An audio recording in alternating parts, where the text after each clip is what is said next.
भाई class 10th वाली ही आपका साइंस का जो विज्ञान का पेपर हुआ है आज के दिन, वो उसका पूरा एकदम आज देख ले। बहुविकल्पी प्रश्नों को मिला ली एकदम आसान तरीके। क्या पेपर आया था 824 सीएम भाई, बहुत आसान आया था ना पेपर बहुविकल्पी। देखते हैं कितने आप लोग सही करके आए इस वीडियो में, आप लोग कमेंट में जरूर बताइएगा, ठीक ना। चलिए स्टार्ट करते हैं बहुविकल्पी प्रश्न को, ठीक है। देखते हैं कौन सा बहुविकल्पी प्रश्न आया था। जल्दी जल्दी पूरे प्रश्न को मिला लेना भाई, कमेंट में बताना कितना सही हुआ था, ठीक ना। पहला आया था किसी लेंस की क्षमता की इकाई होती है। किसी लेंस की क्षमता की इकाई जो भाई प्रति मीटर होता है, यानी पहला का यानी जो सी वाला लगा के है बिल्कुल सही करके है, ठीक ना। दूसरा हमारा क्या था, दूसरा मिलाते रहना भाई। दूसरा क्या था एक दर्पण द्वारा बना प्रतिबिंब आभासी सीधा और उससे बड़ा हो तो दर्पण होगा। यानी भाई देखो, इसको मैंने बताया था वीडियो में, कब होता है जब अवतल दर्पण होता है, यानी दूसरे का जो बी वाला ऑप्शन करके बिल्कुल सही हो जाएगा, ठीक है। तीसरा क्या है, कांच का अपवर्तन इतना है 1.5 वायु के प्रकाश की चाल में 3 × 10⁸ मीटर पर सेकंड कांच में प्रकाश की चाल होगी। तो भाई इससे क्या करना था, इसी में भाग करना था ये, यानी जो बी वाला ऑप्शन सही करके आया बिल्कुल सही है, तीसरे का बी वाला हो जाएगा, ठीक ना। चौथा क्या था, आकाश का रंग नीला होने का कारण। आकाश का रंग नीला किसके कारण दिखाई देता, तो प्रकाश के प्रकीर्णन के कारण, यानी चौथा का जो डी लगाया बिल्कुल सही है, ठीक है। पांचवा क्या है, यदि किसी निश्चित प्रतिरोध से होकर बहने वाली वैद्युत धारा आधी कर दे। जब भाई धारा आधा होगा तो उसमें उत्पन्न ऊष्मा भी क्या हो जाएगी, आधी हो जाएगी, यानी पांचवें का जो बी किया बिल्कुल सही है, ठीक है। छठवां नंबर क्या था, छठवां इधर देखिए, 6 नंबर जो प्रश्न मिला लिया जितने कितना सही किया कमेंट में जरूर बताइएगा, ठीक ना।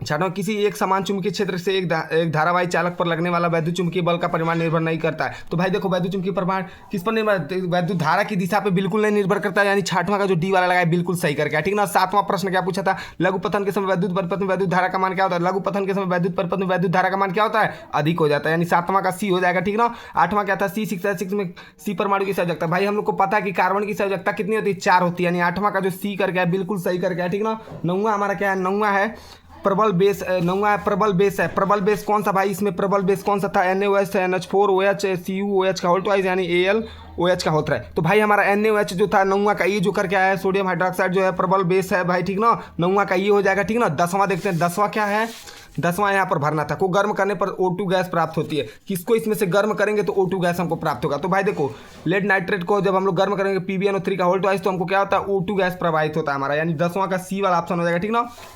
11 क्या है, साधारण ताप पर द्रव धातु है। साधारण ताप पर क्या भाई, पारा हमारा जो होता है Hg, यानी पारा क्या होता है, साधारण ताप पे द्रव धातु होता है, यानी 11 का डी वाला ऑप्शन, ठीक है। 12 नंबर है अवक्षेपण अभिक्रिया। अवक्षेपण अभिक्रिया इसमें से कौन सा था भाई, तो पहला वाला ऑप्शन जिसने लगाया क्या, BaCl2 जली विलयन में जब H2SO4 को करते हैं हम लोग क्या रिएक्शन करते हैं तो हमको अवक्षेपण अभिक्रिया प्राप्त होती है, ठीक ना। यानी 12 नंबर वाला जो करके आया है 12 का ये बिल्कुल सही है। 13 नंबर क्या है, 13 नंबर देखते हैं आप लोग, सब मिला लीजिएगा भाई। बहुत आसान, मतलब आसान तो नहीं कि थोड़ा टफ भी था, लेकिन आप लोग उम्मीद करते हैं अच्छे से करके आएंगे, ठीक ना। तो कमेंट में जरूर बताएं कितना सही किए आप लोग। 13 क्या है, ब्यूटेनॉल 2 का अणुसूत्र है भाई। ब्यूटेनॉल 2 का अणुसूत्र कौन सा है, तो 13 का भाई ए हो जाएगा, यानी C4H10O जो है हमारा किसका है, ब्यूटेनॉल 2 का अणुसूत्र है, ठीक है।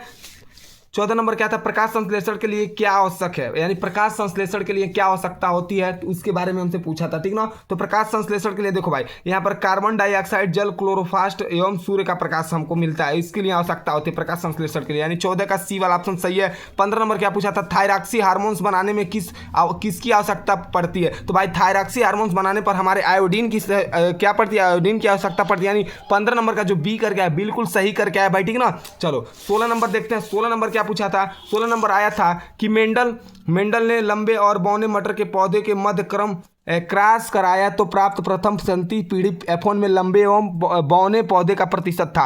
यानी भाई लंबे और बौने प्रतिशत का क्या प्रतिशत था, यानी 100% लंबे होने का प्रतिशत था ना। 16 का क्या हो जाएगा, ये वाला ऑप्शन हमारा सही हो जाएगा भाई, ठीक ना।